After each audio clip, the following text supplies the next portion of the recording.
Hi, I'm Justin Riley. Today on Wisconsin Doctors, part 2 of our series here at Upland Hills Health, talking about the opioid epidemic. We'll be joined by Dr. Rachel Hartline from Family Medicine and Dr. Charlie Pierce from Madison Emergency Physicians, and we're going to discuss everything from addiction to dependency and what to do if you suspect that you or someone you might know might have a problem with either illegal or prescription opioids. It's all coming up right here on Wisconsin Doctors. Stay right here.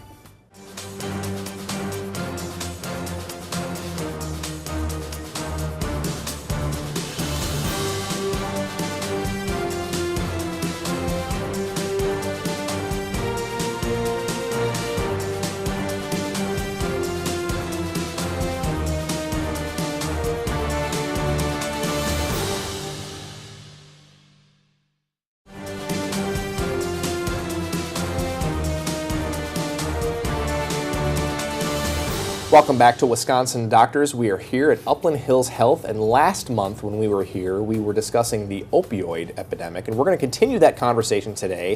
And I have a couple of fantastic panel members that are going to shed some light on the subject, including Dr. Charlie Pierce and Dr. Rachel Hartline. Welcome back to the show. Thanks. Always good to have you on. Thanks for having us. Yeah, always good to have you on Wisconsin Doctors. So, for those who have not seen last month's episode, tell us a little bit about the opioid epidemic. What is it? Sure. So, it was pretty well captured in the last episode, so worth taking a look at it. People had a chance to see the last episode. But basically what the opioid epidemic is, it's in the last 10 to 15 years, there's been an incredible surge that we've seen in opiate abuse, misuse, overdose, and deaths. And so what this encompasses, to try to give people a sense of kind of get their minds around this, in the last 15 years we've had about 500,000 people that have died as a result of opiate overdoses. So that is a city the size of Minneapolis of people and individuals that we have lost in the last 15 years. Those are your neighbors, those are your spouses, those are friends, those are other people in your community that have died as a result of and largely accidental overdoses in terms of opiate medications. So it is, and in that 15 years, you go back 15 years, we have quadrupled. So we have 4 times the number of deaths in 2014 that we had back in 2000. So the scope of it is just A, huge, and B, continues to be a rapidly rising population of people that are affected by this. And can you describe for us the difference, just to clarify, the difference between opiate and opioid? Sure. So the best way to look at it is, so opioids are generally pain-related medications that are derived from, the basis goes back to a poppy plant. Sure. They can be synthetic or non-synthetic. Opiates are specifically talking about those medications that are largely the non-synthetic. So that's going to be your morphine, that's going to be your initial derivatives. So it's a subtle difference between the two, but an important difference that one can note. Sure, yeah. And it seems like, you mentioned Minneapolis as being, that's pretty staggering to think of that one day, the city of Minneapolis just being a ghost town. Yeah, just essentially, it's just gone. This seems like you'd think this would be a problem in more urban areas like Chicago or Milwaukee and maybe even Madison, but not so much in rural America. I mean, is this a problem in Iowa County? Oh, it is a much bigger problem in rural areas than it is in cities. Just to give you a sense of the scope of this, is that back 2 years ago, the governor of Vermont, Shumlin, spent his entire state of the state talking about the opioid epidemic that's affecting his state. And that's a state that's effectively a rural state. And he spoke to the idea that this is something that affects rural counties across the nation in a profound way. And you're actually 45% more likely to be affected if you're in a rural county than you are in the city. Well, the numbers play out because we're such a urban population now. 80% of us in the United States live in a city. The sheer number of volume is going to affect people in the city greater, but the actual per capita, percentages that you see are greater in rural areas. So absolutely, Iowa County is affected. You have a bigger chance of being affected if you're in a rural county. Yep, yeah, exactly. And we've all seen the picture of the grandparents that were passed out in the vehicle from a heroin overdose, and the 4-year-old in the backseat. Yeah. And I mean, that was in a rural area. Ohio. Eastern Ohio. Yeah. Exactly. Yeah. So is the problem more prevalent, if I can get the word out, prevalent in a certain age group or class or social class? What are you seeing? So it tends to disproportionately affect non-whites, is what we're seeing. It also affects people between the age range of about 20 and 45. In terms of deaths, that's about 2/3 of people are between age of 19 to 45. In terms of deaths, the greatest and most affected population is going to be people in their late 20s to mid 40s. Late 20s to mid 40s, wow, okay. And how do you think this problem came about, and why is this happening now? Why is this, in the last 15 years have we seen this? Oh, that's a big question. So let's take a short break, and I'm going to ask you that question again when we come back from the break. We're talking about the opioid epidemic here on Wisconsin Doctors here at Upland Hills Health. Stick around.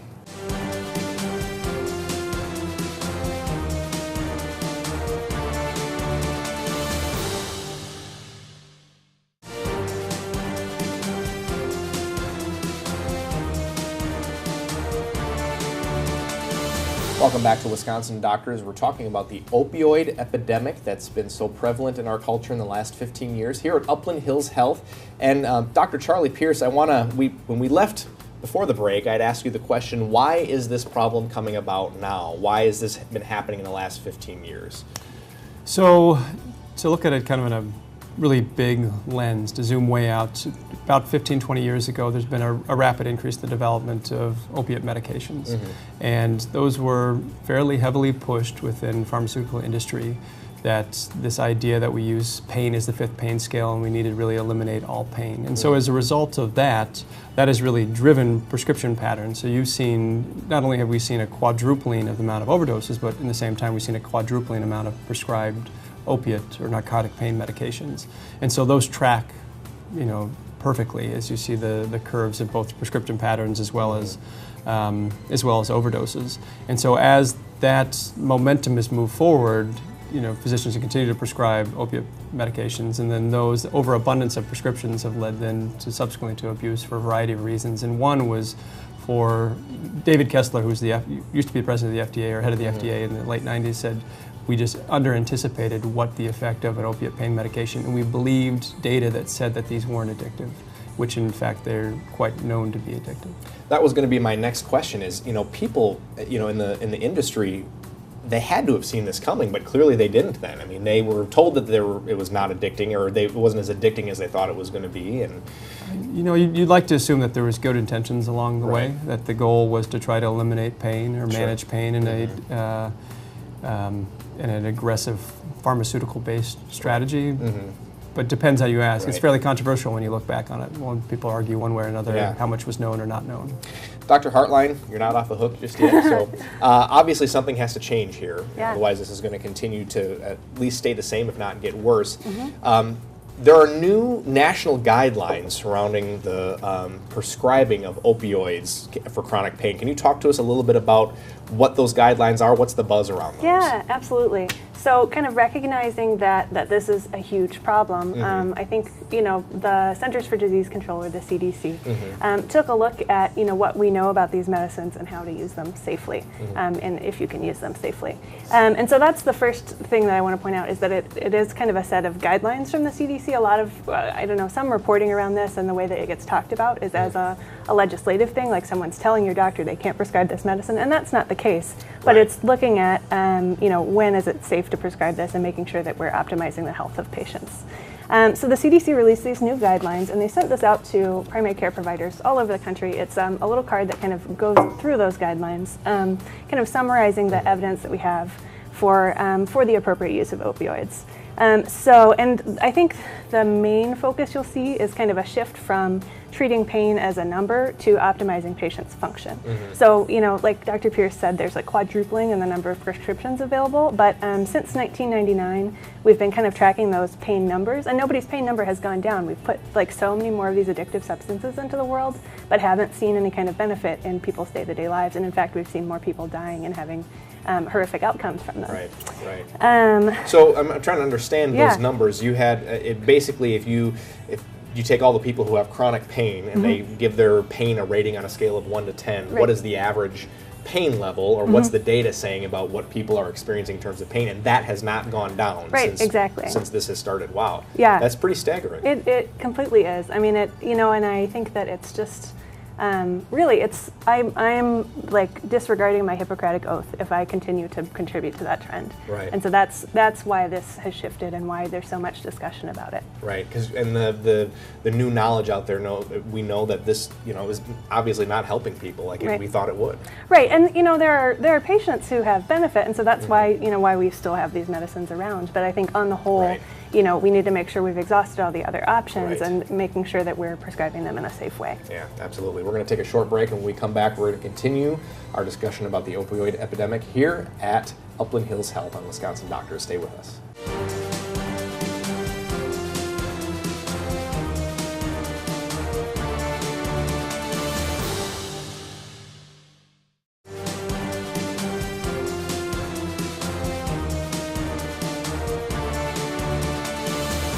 Welcome back to Wisconsin Doctors. We're here at Upland Hills Health in Dodgeville discussing the opioid epidemic. This is part 2 in our series of 2 episodes about this topic. And Dr. Rachel Hartline, we just got done talking before the break about how things need to change. And, the caregivers or the primary care physicians and whoever's prescribing these medications need to sort of be stewards of this and really make sure that they're prescribing them to the people who truly need them. So my next question is, what are patients going to see in the future? How is this going to affect the care that they're receiving? Yeah. So the bottom line is that, as your physician, we still have your health in mind, and we want you to be, functional, and we want you to be as comfortable as possible, but we want to do that in a safe way.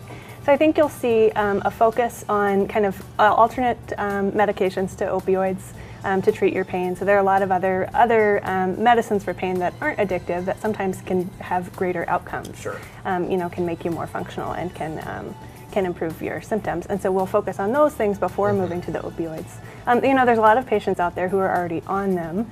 And so in that circumstance, kind of making sure we do frequent assessments of, are you really benefiting from these medicines, or are they just something that you've been taking and having, you're at increased risk, but they're not really making your life any better. And in that case, we work on decreasing the dose and hopefully eventually getting someone off of those medicines. And then the other thing is that, I think that making sure that we're assessing the risk appropriately involves more surveillance, I think, than people are used to. Mm-hmm. And it's not nothing against any patient, but there are these drugs that are being diverted in the community. And we have to make sure that the ones that we're prescribing are getting to the right place. So you'll see more urine drug screen testing. And that, that's not a statement of I don't trust you. It's a statement of this is a controlled substance and I need to be careful where it's going. And so that's something that's happening with all of my patients. Yes, absolutely. So Dr. Charlie Pierce, I want to move to you for a second here. We're talking obviously about addiction here. Mm-hmm. A big part of this is addiction. People get hooked on these drugs and they can't stop. They have no control over what they're doing. So, but there's a certain level of dependency there as well. So can you help us understand the difference between dependence and addiction? Sure. So the key to understand this is know that addiction is really nested within dependence. Mm-hmm. So dependence is a physiologic change that happens as a result of a person being repeatedly exposed to a medication in this instance. And that physiologic change can be mental, it can be related to the gut, it can be related to other systems of our body. Mm-hmm. And so that's simply when you remove that medication or substance, then a person has withdrawal because they become physiologically dependent on it. Mm-hmm. You take addiction is nested within that because dependence is there as well, but addiction is the really harmful extent. So a person who's got a compulsive behavior that continues to use a substance despite the fact that it's causing harm to them. And that harm can be physical harm, it can be social harm, it can be psychosocial harm. So really to understand is, there's a dependence component, and within that dependence you have a rate at which you see addiction or abuse or misuse as well. And I think I remember one of the previous, I think it was Dr. Berg last month, had said, very simply put, taking heroin as an example, the brain loves heroin more than it loves oxygen. Yeah, I think that was Dr. Hansen. Dr. Hansen said mentioned that. Okay. And he's exactly right that you have this, when you person, and I'm no addictionologist, right. I'm an ER doctor, but a person who becomes addicted is, that becomes their primary goal when they get up in the morning. Focus. That's their primary goal when they go to bed at night, and everything else falls aside. And that's essential to defining addiction. Yeah. So you said obviously you are an emergency physician. Mm-hmm. So how is this affecting your emergency department? I mean, what are you seeing in the emergency room? So we're the primary place in which an overdose presents. So when we have been seeing a huge uptick thus, and the people are coming in with overdoses from these medications, we're the ones who intervene and take care of people who've overdosed, and we're the ones who can try to resuscitate them, bring them back, and we're the ones who kind of directly expose the folks who then die as a result of an overdose. But in addition to that, as Rachel kind of alluded to, we also play a role in the prescribing pattern. So we also prescribe opioid pain medication that we use for a variety of reasons. And so we are also a place in which patients who are attempting or hoping to get pain medications will come to us, and you can have misuse of the emergency department in that regard. Sure. That's certainly a trend that we've seen, and a trend that we've really worked diligently to try to cut into. People coming into the emergency room trying to get those pain meds because they think they need them. Right, Yeah. and because they're dependent and they have addiction, so that kind of drives their behavior as well. Yeah, absolutely. We're going to take another break here. When we come back, we're going to conclude our discussion about the opioid epidemic here at Upland Hills Health on Wisconsin Doctors. Stick around.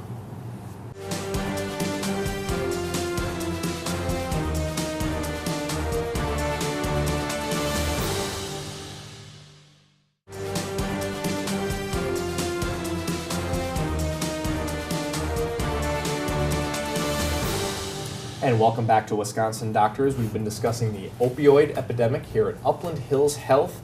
And Dr. Pierce, because you are an emergency physician, I want to ask you this. If people come to the emergency room for whatever issues, how do you help people who come in either because they're having symptoms of addiction or dependency of opioids, or they perhaps may be on the verge of an overdose? How do you help those folks? So the way I view it is there's kind of three buckets. There's the first bucket is a person who's coming in who's an acute overdose. So that's a person who's an ingestion, intentional otherwise, and overdose on that medication. In that case, we have to intervene right then and there in a kind of a life-saving manner. And that's the use of Narcan, naloxone, which was talked about in the last segment. That's kind of the antidote. And so that that's the immediate urgency of getting a person to start breathing on their own again. The second bucket is you have people come in who start going through withdrawal because they're dependent, and they, whether they are intending to or not intending to withdraw from these medications, they come in because they need help and to have assistance in getting through the withdrawal symptoms. And so we can provide medication and certainly guidance and helping a person manage withdrawal. Fortunately, withdrawal is not life-threatening for opioid pain medications, but it's discomforting for those who are going through it. Then finally, we have people that come in who simply are asking for help. And so we have sources that we can point people to that can provide them the long-term help that they need. In all those instances, we try to give the person and point them in a direction towards long-term solutions. But some people just simply show up because they say, I've got through withdrawal, but now I don't know where to go. And so we can be a safety net for people in that instance.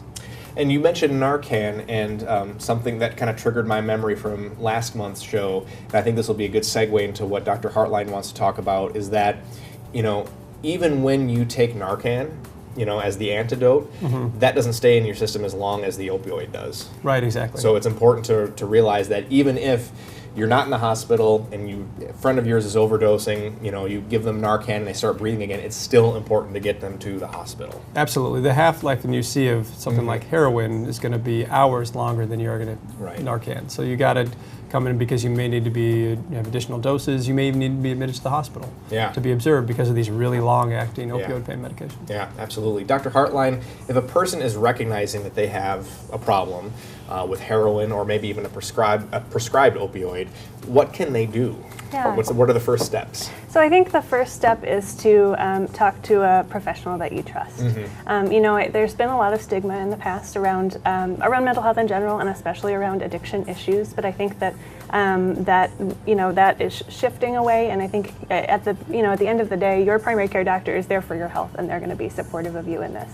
Addiction is just like any other chronic disease. It has behavioral sort of inputs into it, but it deserves to be managed in that way. And most doctors, I think, at this point are in the place where they're working under that paradigm. So you can trust your doctor, and if you can't, you can come to me. But they want to see you're healthy. I think that when you're kind of operating under that paradigm, it's important to realize that there are behavioral inputs to this, and there are chemical things that are happening in your brain. And so a treatment approach that is effective is going to take both of those into account. So you're going to have people people in your life while you're in treatment for this issue that are working on the behavioral side of things, like seeing a counselor and things like AA and NA. And then there are kind of medicines we can use to help. And it's a little bit beyond the scope of what we can talk about today, which one is appropriate for you and things like that. Right.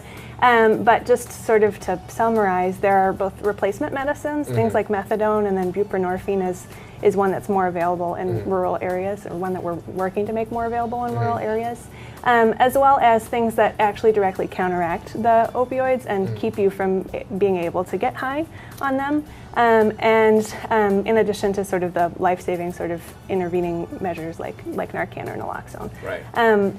So there's this whole spectrum of treatment options that I think it's important to take into account, but that's the kind of discussion you may have with your doctor.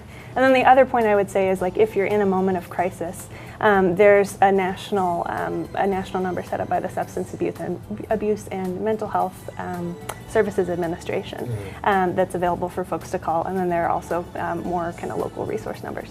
And we're putting those numbers up on the screen, so if you know somebody or if you suspect that you might have a problem, be sure to call those numbers right away. What about if you suspect a friend or a family member has a problem or needs help? Yeah.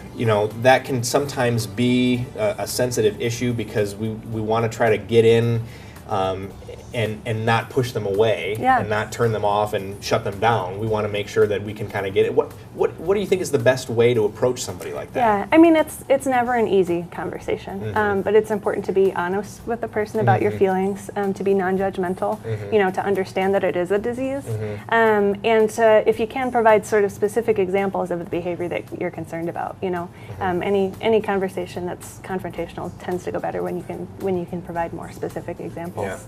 Yeah. It's also nice to go in with a sort of next step or solution. I think you have this problem. Why don't we set up an appointment with your doctor, or why don't we set up an appointment with a behavioral health professional to talk more about it? It's important to be supportive of those people and let them know you're there when they're ready. It's not having that conversation doesn't always result in the outcome that you want, and that's not your fault. You can't make someone become unaddicted to something if they're not motivated to. But sort of supporting them in that. And then the other important thing is to support yourself. It can be super stressful and you can feel a lot of guilt around these things. Again, it's not your fault, but like sort of that dynamic is difficult. And so there are support groups for persons who are loved ones of folks with addiction. So that's things like Al-Anon and Nar-Anon. So just kind of being aware of all those things, taking care of yourself, and making sure you're there for your loved one. Yeah, absolutely. Dr. Rachel Hartline and Dr. Charlie Pierce, thank you so much. This has been a great series of shows, been very informative, so thank you so much. And thank you for joining us here today on Wisconsin Doctors. If you know somebody or you feel that you may have a problem, feel free to call the number on the screen and they can get you the help that they need. That's all the time we have for Wisconsin Doctors. From all of us here at Upland Hills Health and Wisconsin's 57, we invite you to live longer, live better. We'll see you next time.